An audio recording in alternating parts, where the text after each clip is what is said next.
Putting together a Francis Bacon exhibition is difficult, simply because people don't want to lend. Tony, the curator of the show, worked out a sort of wish list and sent out a whole lot of letters from the gallery requesting works.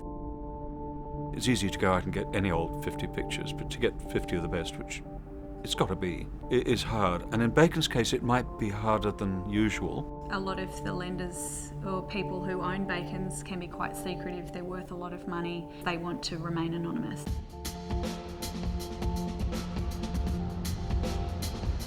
Tony went overseas for some fairly intensive research trips. So I was his kind of point in Australia and constantly going backwards and forwards about who we'd heard back from and had we got a loan agreement from this institution and who he needed to visit, just trying to find out those people who have inroads and relationships and special knowledge about this artist. So I spent 2 years really travelling around, knocking on people's doors, private collections, some of them wondrous to see, I have to say, things you'd never normally see, as well as the museums.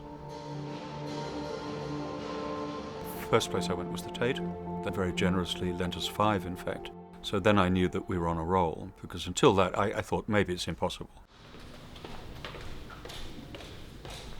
So I oversee all of the loans that come into the gallery. We work out all the logistical arrangements, so getting it from where the lender is to the gallery safely. Because of the high value of the works, and particularly because of their fragility, logistically it's quite difficult to work these things out. Mainly all of the Bacon works are really big. Most of these works are nearly 2 metres tall. They have to travel on freight planes. What I'll be doing over the next few weeks is actually determining a schedule to have everything arrive in a timely manner so we can actually install everything together. It's so complex dealing with just bringing work from all over the world and how you coordinate that.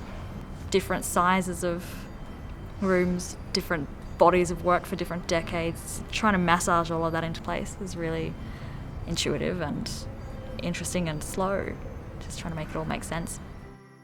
So this exhibition is somewhat different from previous retrospectives. I mean, you'll encounter a room which conjures up the studio. A lot of people now, he's gone, have access to the material in the studio, and all those fragments he left behind. That studio material, that's something that I think a lot of people respond to very strongly.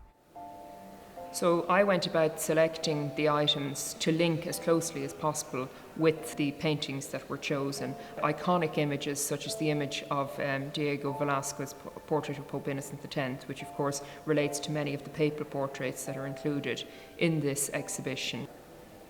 Bacon's studio contained 7,500 items. Within that you had a large collection of photographs. These were an intrinsic part of Bacon's creative process. He produced paintings that were quite unique in the canon of art. He was somebody who was a portrait painter, a figurative painter, but didn't like to work from the live model. Bacon was an artist who preferred to get his inspiration from photographs rather than having a subject sitting in his studio. The exhibition's arranged around the 5 decades, of course, and each one has its own character. For me, that's part of the pleasure of the show, is to show how he moved through time, how the people in the paintings changed somewhat. Having all that material from the studio, it's really special. It's an insight into his way of working, his thinking, and his times.